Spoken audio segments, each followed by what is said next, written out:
Imam Nawawi ditanya orang, wahai Syekh, kenapa ahli ilmu dibandingkan dengan ahli ibadah? Banyak ahli ibadah nama keramat. Kenapa ahli ilmu ini kada keramat? Orang nang bebacaannya dibanding dengan orang nang ahli ibadah. Ahli ibadah kan kadang dipintai orang banyak kabul, sidin mendoakan kabul, adapun nang ahli ilmu kadang kada, artinya kada keramat nih. Apa jawaban Imam Nawawi? Karena kami ahli ilmu ini uja sidin kebanyakan meriak. Kebanyakan kami ini karena ada kawa menyampaikan ilmu ini yang apabila kada ada orang banyak, apa kada kawa memberikan ilmu apabila tanpa diketahui oleh orang banyak, maka disitulah kebanyakan kami ini biasanya ria. Kayak kita nih kan, ada orangnya, ada kameranya, sebarakan pulang kan, jadi agak sedikit anunya bahaya. Sebab itu makanya kada mau keramat juga.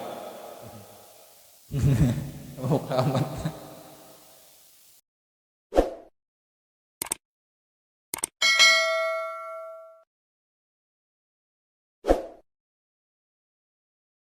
Hadis selanjutnya, satu hadis.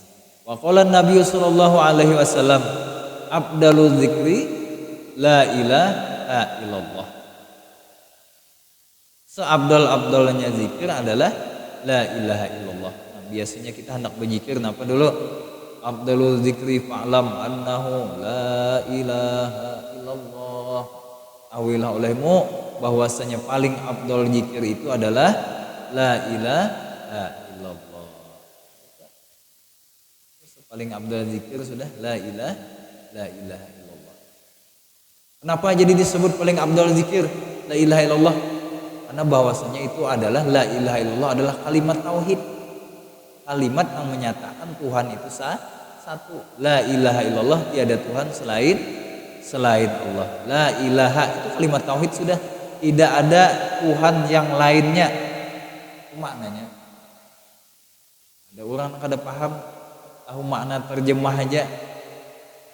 Apabila orang hendak mati ya, jangan lagi dizikirkan la ilaha illallah. Zikirkan Allah aja. Kenapa? Apabila kita zikirkan la ilaha illallah, busiahalah kehataninya membaca la ilaha, dicabut oleh bakal maut. Pas maknanya apa? La ilaha, tiada Tuhan. Pas orang itu mati kafir, menyatakan bahwa kada ada Tuhan. Padahal di situ sudah kalimat tauhid. La ilaha, tidak ada Tuhan yang lain. Nah, ada siapa? Bila Tuhan yang lain kada ada Allah. Sudah cukup di la ilaha itu sudah ada Allahnya di situ. Ditambah pulang illallah itu kalimat taukid, artinya menguatkan kalimat yang tidak ada Tuhan yang lain tadi. Tidak ada Tuhan yang lain, dasar hanya Allah Ta'ala aja. Pikir la ilaha illallah itu. Ya memang pang di kitab-kitab lain, di kitab-kitab tasawuf ada satu pertanyaan dengan seorang syekh, wahai syekh, mana lebih afdal zikir la ilaha illallah dengan Allah saja? Dijawab oleh syekh itu apa Jasidin, la ilaha illallah itu untuk orang pemula, Allah untuk orang yang sudah terbiasa. Walaupun kita nang pemula ini ya sudah la ilaha illallah, la ilaha illallah.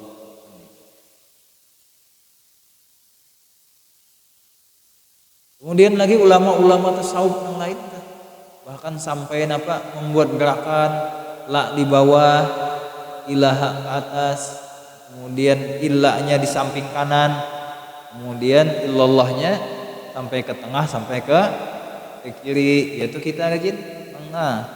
Ya Allah, la ilaha illallah, la ilaha illallah, menembakkan ke hati. Nah, itu kan menurut ulama tasawuf.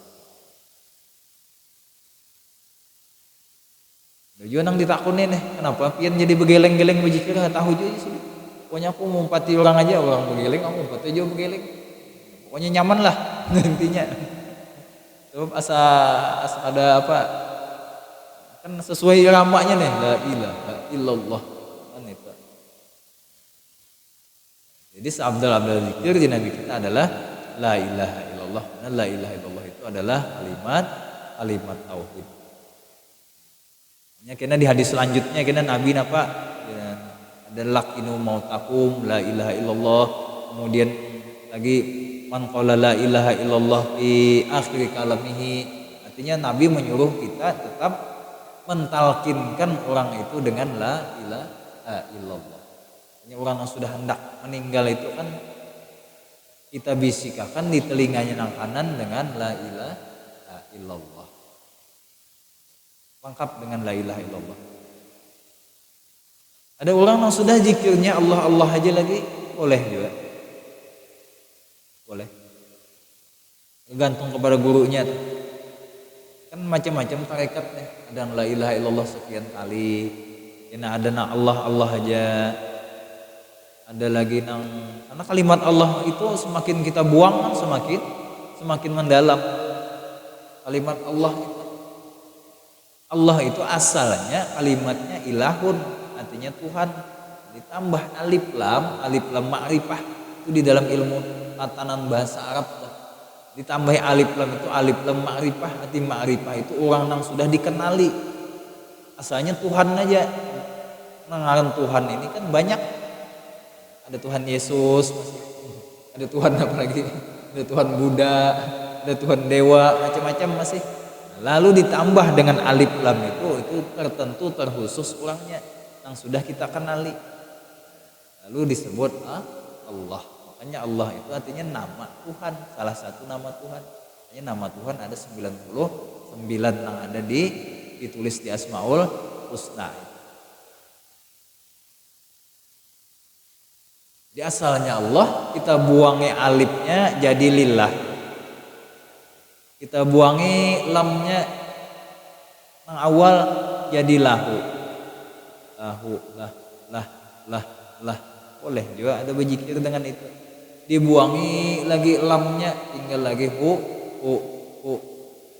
Dibuangi pulang hu-nya habis tulisannya tinggal lagi nang di dalam hati. Itu hebatnya kalimat Allah. Maka kita pun ada salahnya selalu mendawamkan zikir la ilaha illallah. Karena Nabi kita abdalul zikir la ilaha. Wa abdalud doa dan seabdal-abdalnya doa adalah alhamdulillah.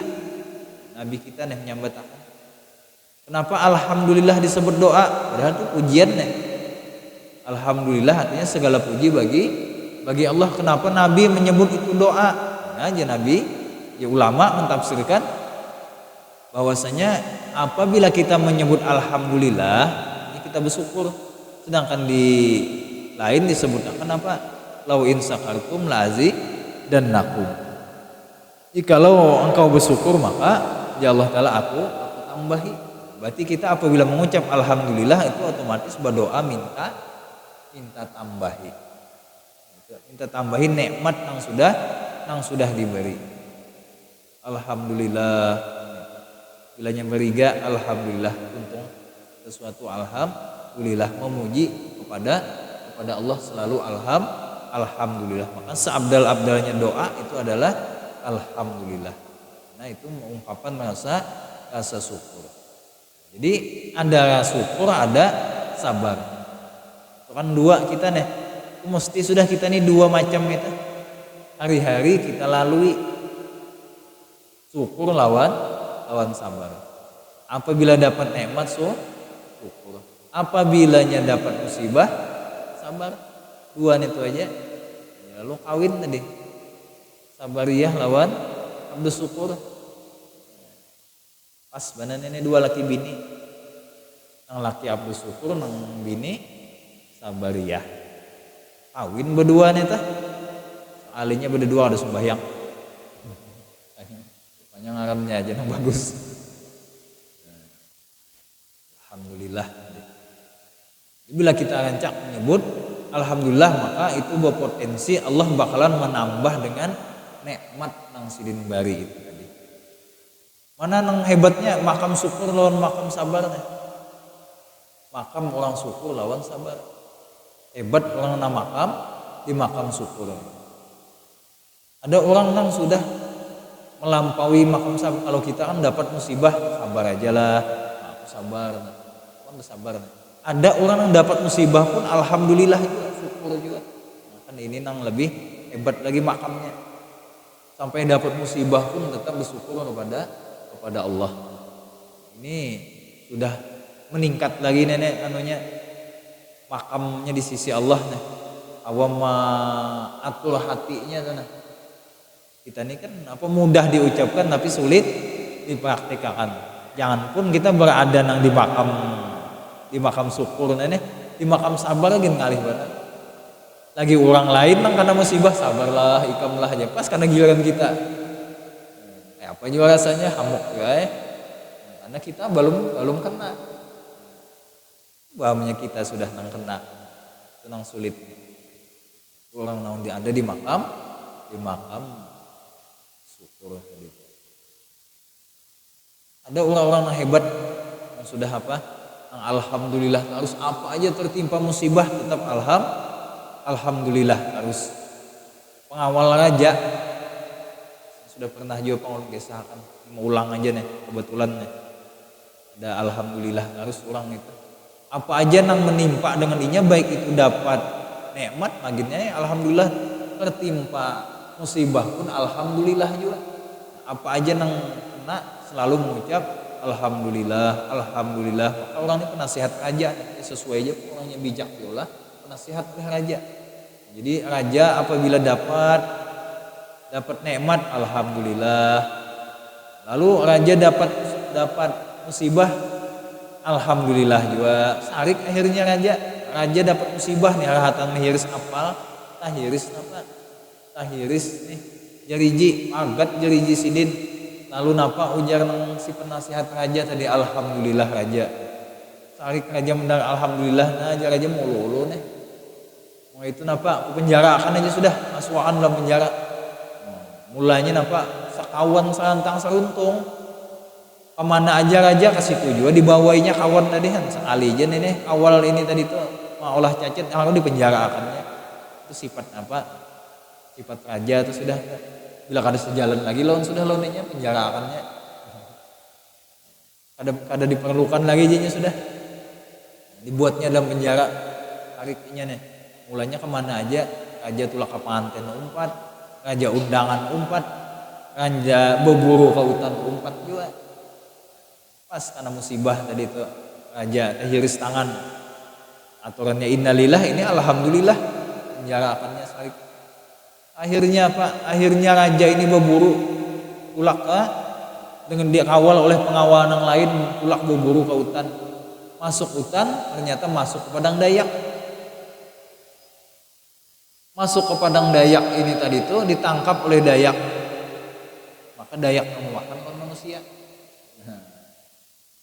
Lalu napa diolahnya pesta, diolahnya api unggun, pacang dipanggangnya. Raja tadi ada tahu urusan raja sudah dapatnya sudah di wilayah ini masuk ke Dayak tadi. Pengawal raja habis sudah dipanggangnya. Pas ini hendak memanggang sekalinya napa dilihatinya tangan raja tadi ada potongan, ada pagatnya. Maka ujar bubuhan Dayak ini tadi kami kada mau makan lawan cacat nih. Kami mau makan lawan waras saja. Bapak napa mun gitu aja Dayak kita lapas saja nih. Kita memakan nang keadaan aja. Imbah itu tadi hanya raja sadar ternyata ini ungkapan daripada ucapan alhamdulillah oleh pengawalku semalam. Salah aku memenjarakan kawanku. Lalu bulik ke istana dilapas tadi mencari siapa orang pertama cari pengawal nang sidin penjara akan tadi. Datangi ke penjara mohon maaf aku pengawal aku berdosa bana tahun ikam ternyata ada hikmahnya jadi ikam alhamdulillah. Andai kata ada terpotong tanganku ini mungkin aku sudah mati dimakan oleh Dayak. Jadi alhamdulillah aku mohon maaf memenjarakan ikam. Napa nang diucap oleh si orang itu tadi pengawal raja ujar alhamdulillah jadi memenjarakan ulun. Umumnya raja ikam ini dasar hebat ku penjarakan pun alhamdulillah juga. Ya nang pengawal jadi seandainya ulun kadepian penjarakan tentu ulun umpat berburu lawan pian. Ulun kada ada cacat. Tentu napa ulun pun sudah mati juga dimakan Dayak gitu. Jadi alhamdulillah ulun pian penjarakan. Ini orang ada di makam alhamdulillah.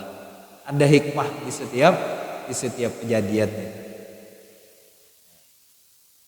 Ya, Nabi kita abdal zikir la ilaha illallah, dan sepaling abdal doa adalah alhamdulillah.